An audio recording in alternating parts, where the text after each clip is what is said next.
Welcome into the Locked On Knicks podcast. I'm Gavin Schall. He's Alex Wolfe. And the New York Knicks are winners, 105-91 over the Detroit Pistons. Alex, some renewed energy, some renewed life despite being shorthanded. What are we going to get into in this episode? Well, we're going to talk about a fantastic, huge, enormous, whatever adjective you want to use, Mitchell Robinson game, vintage Mitch, with a fantastic performance that reminds you of why he could be as good as we always thought that he could be. Some great play from Kemba Walker and Evan Fournier, giving sort of a glimpse into what we thought we were going to be getting out of them going into the season. And more, just great play all around for these Knicks. So we're going to talk about that next on Locked On Knicks.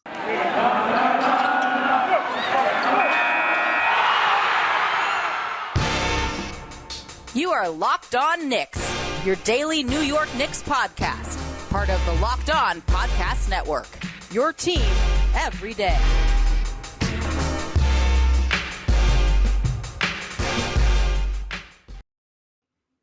You are Locked On Knicks, your daily New York Knicks podcast. We wanted to thank you for making Locked On Knicks your first listen today and every day.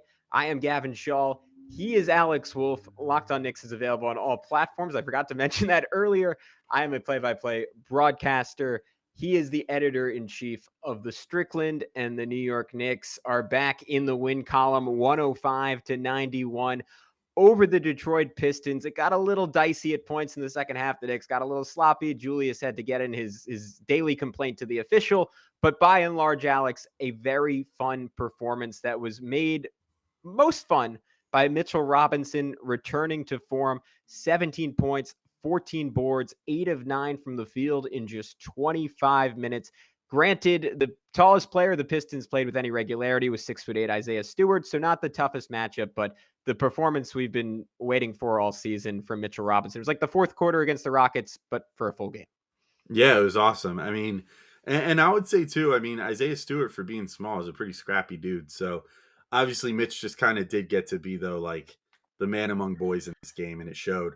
The big thing to me that stood out was just this was like you said, it was like that fourth quarter, except for the fact that this game, more than any other game so far, showed that I think his conditioning is back, and now I think it's time to just kind of like start holding Mitch to uh effort and things of that nature, because his pop was back, with the alley oop dunks. He tried one at one point that was even a little ambitious for him as far as dunks are concerned, and he missed it. That was his only miss of the game, going 8 of 9.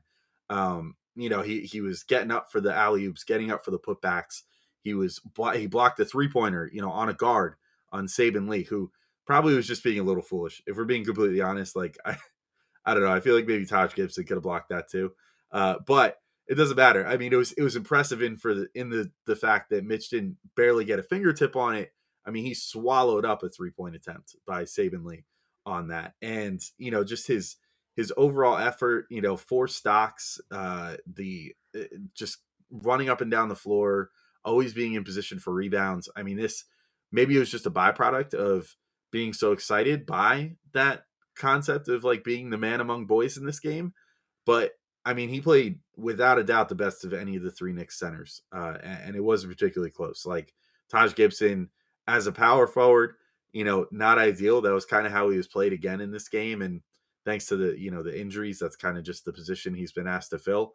The lineups with him and Noel out there were just like, and I mean, it was mostly due to Noel, for being honest, but just woefully bad to look at, and it was like night and day compared to what Mitch was doing. So that's also sort of a testament to, like, just because the other team has smaller guys and your team has bigger guys, your team isn't necessarily going to play bigger, because we saw Noel get like completely abused by Trey Lyles for like 7 straight minutes in the second half, which was when Detroit made that kind of little scary comeback-ish thing that they did, that, almost made us think like, oh, well, is it time to start embracing the tank or not? Because if the Knicks lose this game, even with, all those COVID absences, that would have been really bad.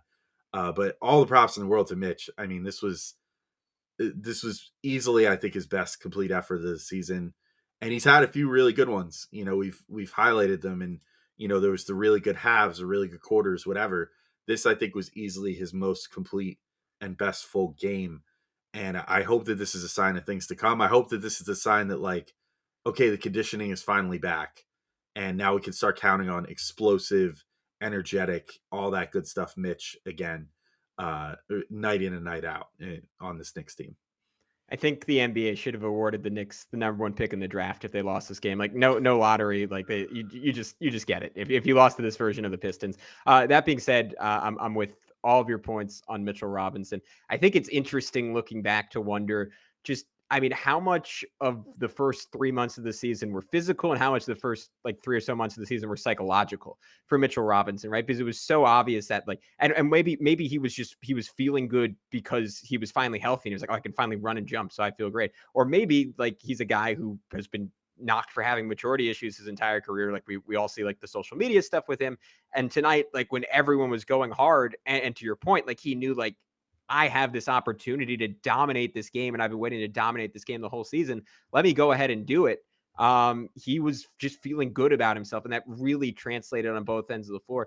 I think a big part of it, honestly, was Kemba Walker and Evan Fournier being so aggressive and getting all the way to the rim.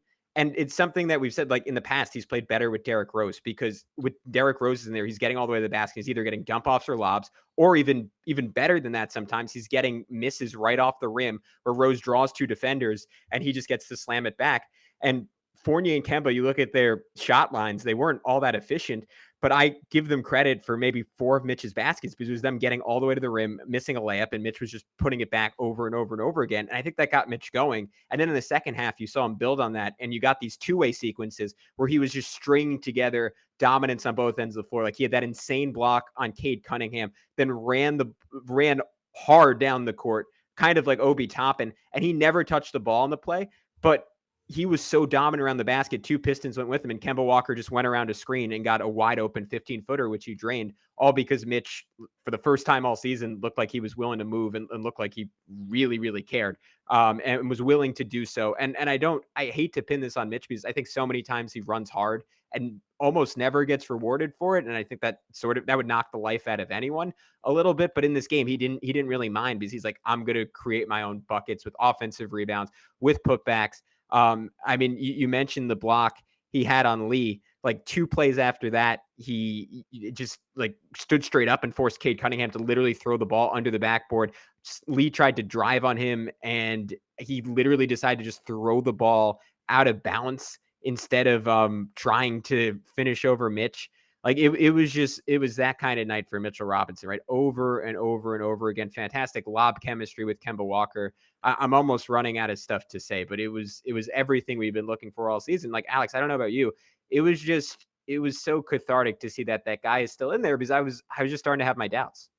Yeah, well, and you could almost say that exact same sentence you just said, you could also apply to Kemba Walker. Like, because, we'll talk about him more in the next segment, but I do just want to, like, I felt the same way about his relationship and impact with Mitch in this game. It was just like everything we've been waiting for. And maybe we just didn't get to see it before because, some combo of Kemba, obviously, before the benching, was playing very tentative, and it was very night in, night out, depending on, what Kemba would show up. Would we get the like semi-aggressive Kemba that sort of looked like he was looking to lead the team and, be a scorer and be all the things we know Kemba can be? Or would we be getting the, super passive Kemba that didn't really seem interested in getting involved in the offense and all that stuff?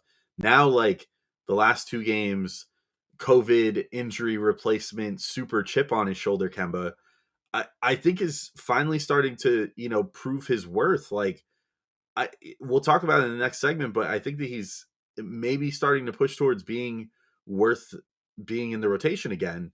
And a lot of that was based off the fact that now if you have a Kemba that for one reason or another, good or bad, has now, got this chip on his shoulder and is playing like his old self. And you've got Mitch, who is, getting his athleticism back, getting his stamina back, finding his groove again. Then all of a sudden, one of those super potent combos that we thought that this lineup could produce is back, and in a big way. And that totally like fundamentally changes how this offense can operate if Kemba and Mitch are going to be allowed to to have that sort of relationship on the court together, and are both like physically and mentally capable of doing it. The maybe the mental comes into play. I gotta shout out a funny moment. Mitch he got the post game interview and said, made this like one off little note about, oh, we had a team meeting and we talked about playing harder and blah blah blah, and it's really showing. And then so someone asked Kemba in post game, like, hey, what is this meeting? What was this meeting Mitch was talking about? What did you guys say? And whatever, how did it help the team? And Kemba goes, I wasn't in any meeting. I don't know what you're talking about. Making everybody think that maybe the Knicks were having a players only meeting and excluding Kemba. So then Mitch got asked about it again in his like full post game availability and mentioned like, oh no, it wasn't a meeting. We were just talking in the locker room. So hopefully they talk that one out, because otherwise this beautiful combination that we just saw unleashed on the world could be gone in a poof. But anyway, Gavin, if Mitch and Kemba are feeling a little stressed about this whole miscommunication situation, is there any app that they could potentially use to make them feel better about themselves after this? Yeah, Alex, they should just go to a quiet room, talk things out, and download Calm, because it's not just. I mean, literally the best player in the NBA is a big fan of it. And do you know what makes LeBron James King James? It's sleep. That's right. Sleep is his superpower. Calm, the #1 app for sleep and meditation, has teamed up with LeBron James to help you activate the power of sleep. LeBron and Calm know that your mind is like any other muscle in your body, but you don't have to be a world champion to learn how to train it. Calm can help you train your brain so you sleep better, reduce your stress, and perform at your best, just like King James for LeBron. Sleep is a critical part of his mental fitness routine. As he says, quote, getting good sleep and finding time to rest is one of the most valuable things I can do for my body and mind. From the sound of rain falling on leaves to bedtime sleep stories, Calm puts me to sleep within minutes, which means I wake up ready for any challenge. So if you head to calm.com/LockedOnNBA, for a limited time, you'll get 40% off a Calm premium subscription. With Calm, you have access to the nature scenes LeBron loves, like rain on leaves, and so much more, like sleep stories and meditations, so you can be ready for any challenge that life throws your way. Again, for a limited time, our listeners can join LeBron in using Calm to get a 40% discount on a Calm premium subscription at calm.com/LockedOnNBA. Unlock content to help you focus, ease stress, and sleep better. Get started at calm.com/LockedOnNBA. That's calm.com/LockedOnNBA. And with that, we are back on Locked On Knicks. I just slipped one more Mitch anecdote in there because I saw this from Fred Katz, and I thought this was great. So, oh my God, yeah, Alex, yeah, you and I have been a part of some post game press conferences before, and then there's this tradition, which is just part of the job, where reporters all like drop their phones in front of the player to make sure they record the audio, which I always find funny because like obviously you could always like get it later or get it from someone else, but there's just a million phones on the table. And Mitchell Robinson, he wanted to be a part of it too. So he put his phone down, and then he signed off at the end of his press conference by picking up his phone and saying to it, "This is Mitchell Robinson from the news." That was how Mitch ended. Do you think he meant the Daily News, or do you think he just meant the news? No, I think he meant the news. I think he is the like conglomerate controlling like for all those people with conspiracies about the media. Mitchell Robinson is the man. Mitch is the MSM. There you go. The man behind the Matrix.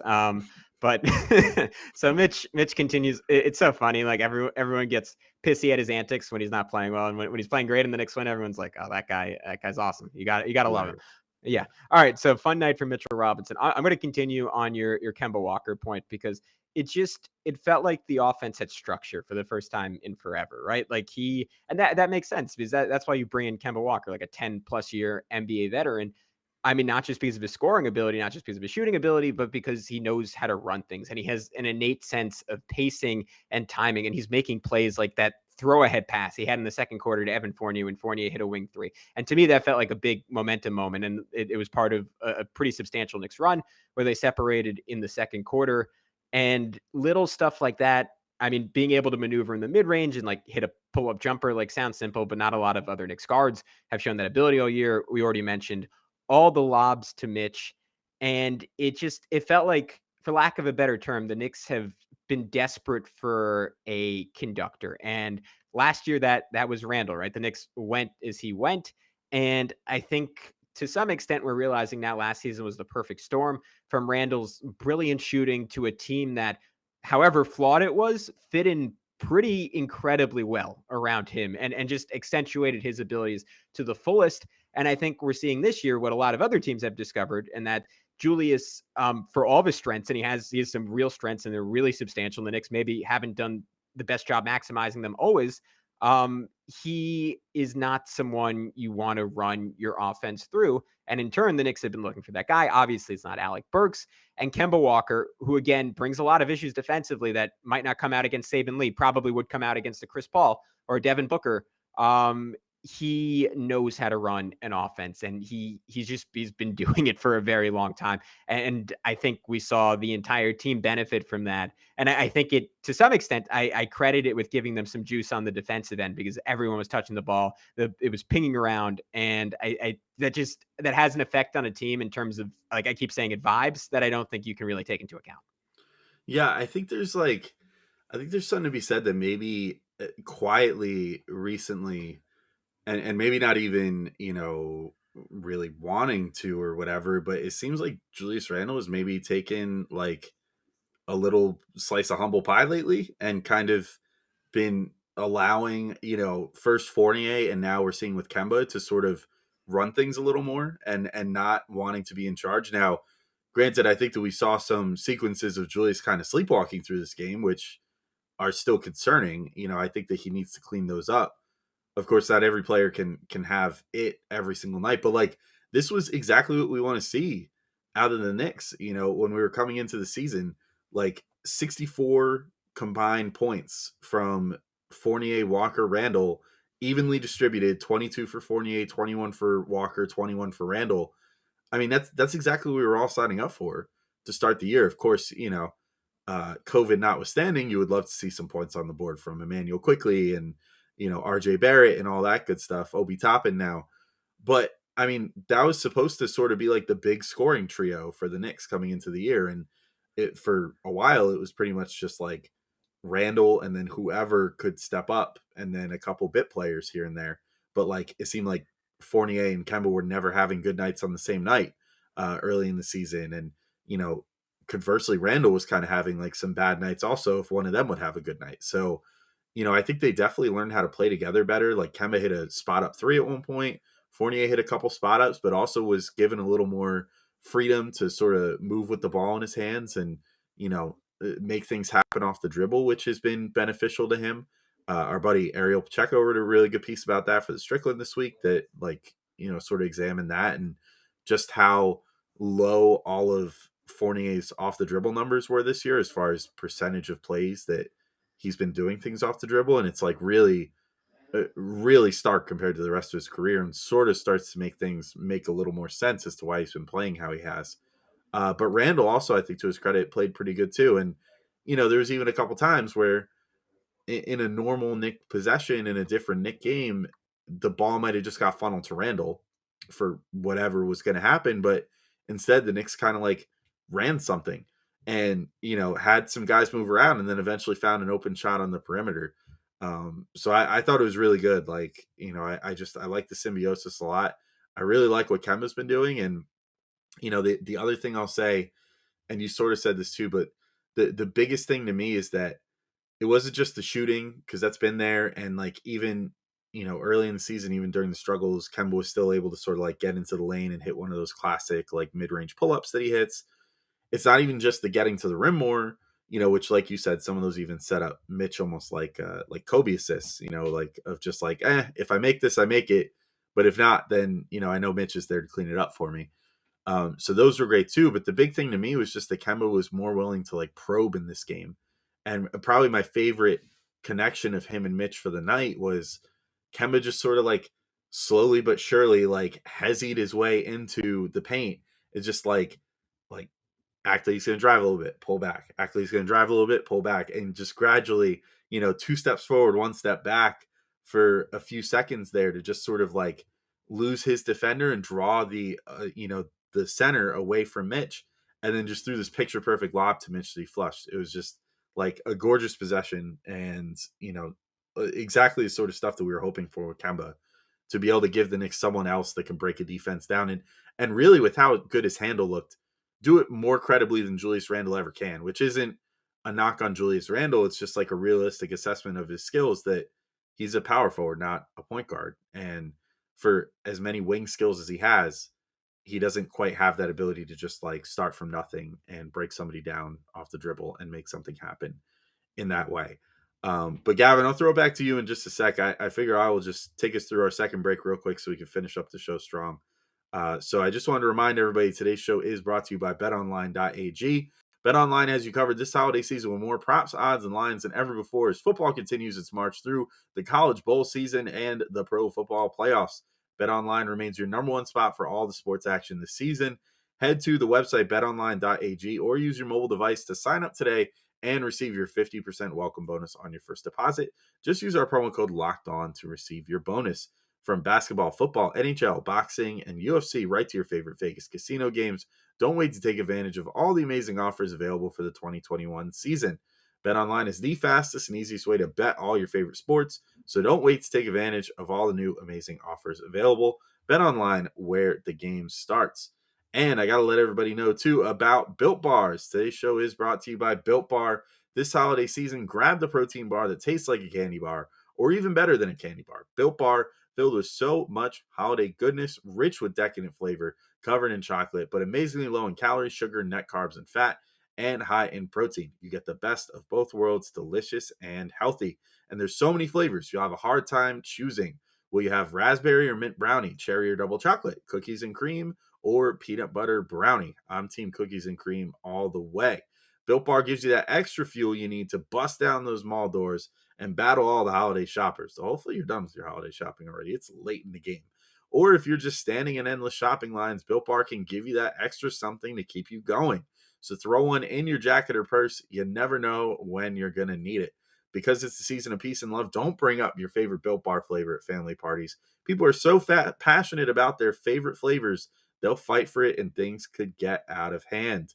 So if you want to get some Built Bars for yourself, maybe something to put in your loved one's stocking, or maybe just something to throw in your own stocking, just pretend that Santa came by, unless you I don't know. Hopefully I didn't just spoil the whole thing for you.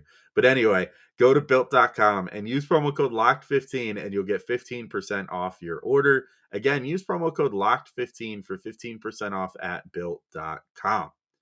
All right, Gavin. So that's it. No more sponsors. We can just talk about things now. I'll throw it to you. What do you want to talk about next as far as this fun game against, let's just keep forgetting that it's the worst team in the NBA and that it should have looked this good. Yeah, I guess that could get depressing because there were stretches in the second half where the Pistons looked like they were going to get back into it a couple of times, and there's no real reason this game should have gotten anything close to interesting. And I don't know, I don't want to like circle all of it on Julius because that would be disingenuous. Like it was absolutely not entirely his fault, but there's one play that stood out to me that in a bad way for Julius that I'm stunned that this is still happening at this point in the season, where he got his pocket picked and it wasn't that long, but he took like a second or two to say something to the ref, which is maybe there was a foul on the play. I didn't see one. It looked like just like he got caught kind of sleeping and someone came from behind him and stole the ball. And then he raced down the floor, tried to block the ball, almost got there, but the guy got a dunk. And I couldn't help but think, all right, you missed that second to complain to the ref. You're going to get back there. And it feels like get off my porchy to like keep like locking in on this over and over again. But it blows my mind that that's still happening at this point in the season. And I thought outside of that, despite like a whole bunch of turnovers and that, again, he shot not great from the field, 8 of 18, pretty deplorably from 3, 1 of 6 from distance. He had some really good moments in this game, and every game he's a victim of easy missed buckets when he makes really good passes, like the dunk you mentioned that Mitch missed, when I think Mitch was just gassed, and that's why he missed that dunk. Julius threw him like a brilliant little shuffle. He had another play where I can't remember, it might have been Taj Burks, but he drove in, drew a triple team, kicked it out to the corner. Yeah, it was Taj, and of course Taj did make a 3 in this game, but of course it wasn't that one. And he had some other really good stuff, right? Like started off the game with a nice little fadeaway. Had a couple of had that and one finish through Isaiah Stewart, which is tough to do because, as you mentioned, Stewart's like a pretty big guy, like big man, like twin towers passing for him to Mitch, for Mitch to draw a little foul. So I come out of so many of these games really conflicted on Mitchell Robinson, where I want to come in with this hard take where like, oh, he's lazy and he's dragging the team down, like, or this guy doesn't get enough credit. Like he's making all these amazing passes and his teammates don't convert on it. And like everything with Julius Randle this season, there's just like both things are true at the same time. Like there are great moments and there are moments where you're like, that's why you pay that guy. That's why that guy is special. Like there just aren't a lot of like 6'8", 6'9", however tall he is, like 260-pound guys on earth who can play like that and have that level of skill. And then there are all these moments of frustration where you're like, I just can't believe the Knicks banked their future on this dude. Yeah. It's, I don't know if or when that's going to get any better. I hope it's soon, though. I mean, I would hope that Julius would go back and look at the tape from this game and say, like, hey, this was pretty good. Like, I liked how things worked with Fournier and Kemba in this game, with us sort of playing off of each other rather than them playing off of me, and maybe that this game will be sort of the wake up call. Maybe, one of Mitch's patented team meetings will get through to Julius on this. And, he'll start like, realizing that this is the way to go forward rather than, the sort of the mono offense that he ran last year. Maybe we have a poly offense this time around that's, where all the guys are involved and it's more of a team effort rather than just sort of a heliocentric, Julius offense where he's tasked with doing the most scoring, setting up everybody, and all this stuff. Maybe he could take advantage of some of the easy looks that others create for him. But he really needs to keep it makes you almost wonder if maybe the focus issues at times are just because, like, if he's not super locked in and having to run the offense, does he sort of have lackadaisical tendencies then? I don't mean to say that sort of stuff without, like, again, I hate playing like amateur sports psychologist, but like it almost seems like when Julius isn't the primary option this year and isn't the one like running the offense and doing all that is sometimes when the biggest lapses happen in his judgment, be it on defense or if he hasn't brought it up for a few possessions then brings it up, then all of a sudden he turns it over, like what you said. I don't want to think that that's the reason, but it's possible that is. And if it is, he's got to work on correcting that, because the best version of himself and of this team doesn't involve him being, the like alpha and the omega on this team at all times. So we'll see how that all goes. But that said, I did want to say, like, I think the common person that I saw during that bad stretch was honestly Nerlens Noel. And I don't mean to like keep crapping on him, because I think that he is legitimately hurt. And I really think that he just needs to sit down. Like, of all the injuries on this team, you have Mitch and Taj healthy right now. And you have Jericho Sims, who they just lifted all G League restrictions on, amount of games played and all that stuff. So they could play Jericho Sims in every game the rest of the year if they want to, with no penalty or no expiration date on his play time. And so I just don't understand why Tibbs continues to insist on playing Noel. There was even, Mitch started the second half, which you thought like, oh, maybe that's merit based because Mitch played really good. And instead it was just like, no, Noel's eye was hurting or something. But then it was okay. So I put him back in and played him another 10 minutes or whatever. And the 10 minutes were terrible. Clearly whatever was in his eye was making it so he couldn't see whatever was happening on the floor, because it was the worst stretch of play that the Knicks had in the game. And it was where the Pistons got like dangerously close to turning this into an embarrassing loss for the Knicks. So I would shut him down right now. I mean, I understand that putting him out there in a lineup with Taj Gibson as his power forward is not ideal. But I don't know. I think that Nerlens he's clearly hurt right now. He's not moving around like he did before. He's not defending like he did before. And this game was like, I would say, I mean, this is saying something because he's had some pretty bad games lately. I would say this was probably his worst game of the season. It's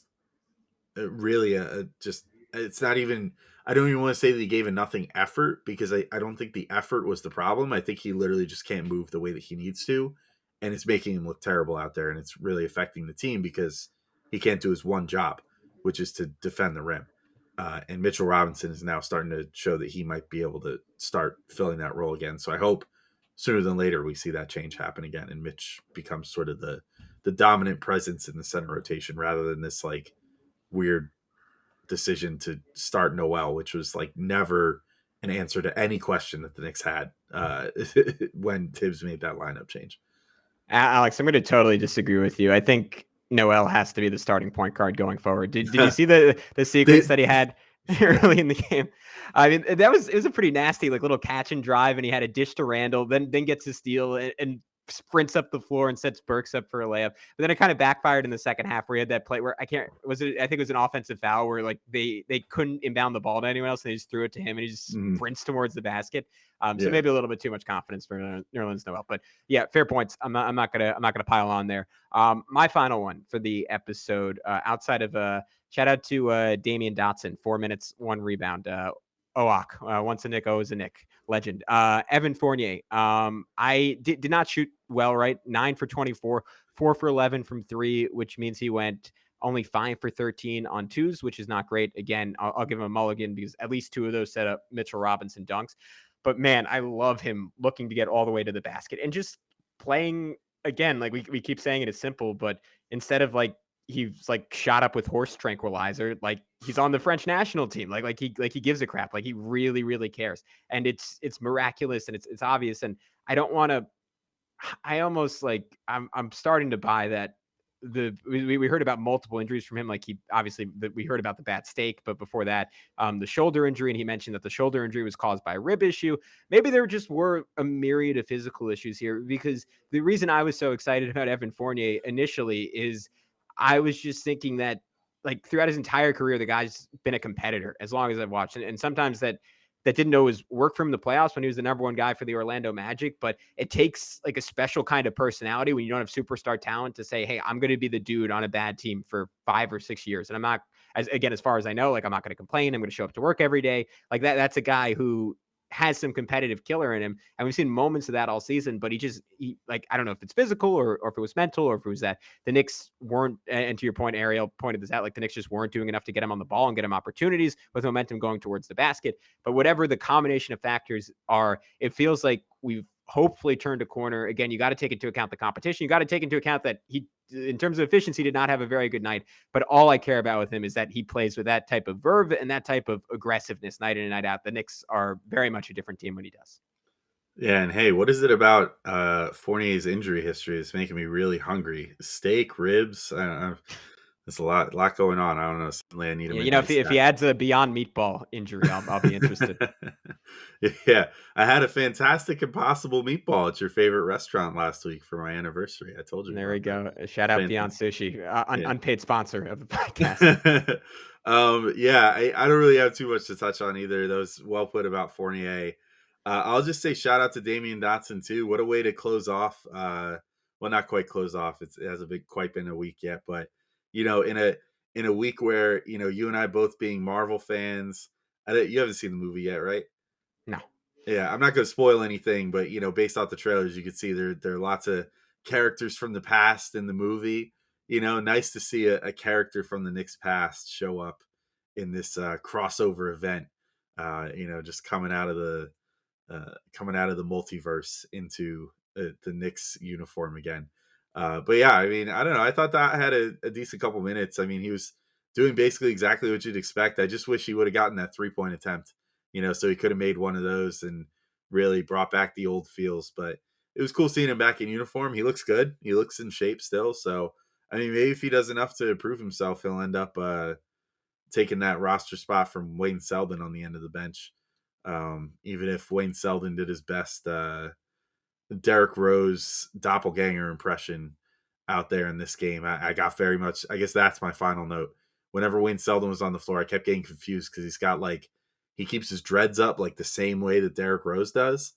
And every time I see the dreads, there's only one player on the Knicks that gets playing time that has dreads like that, and it's Derrick Rose.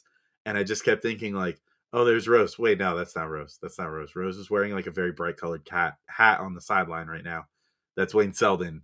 This is not the same thing, except for he actually did come in and scored 5 points at sort of a critical juncture for the Knicks where they were sort of blowing the game at that point, and he kept their heads above water just long enough for them to get the really good players out there to finish things off. So Shout out to Wayne Selden. Good way to end the game, and I think a good way to end the episode. So we'll sign off this episode of Locked On Knicks. Thanks for listening. We'll be back a couple more episodes this week. We got one more game recap, one more episode for you guys on Thursday. And then we won't be putting an episode out on Christmas Day. I don't think we'll probably put it out the Monday after. But, until next time, I'll have an episode for you guys tomorrow. Thanks for listening. Check us out on YouTube. Throw us a subscribe if you haven't already. It would be much appreciated. Drop a couple likes. Just let us know if you like the content and all that good stuff. Leave a comment if you want to talk. There's been some discussions in the comments of the videos, which is kind of nice. So check that out. It's a real vibrant community. But until next time, thanks for listening to Locked On Knicks. We will talk to you all soon. Peace out, everybody.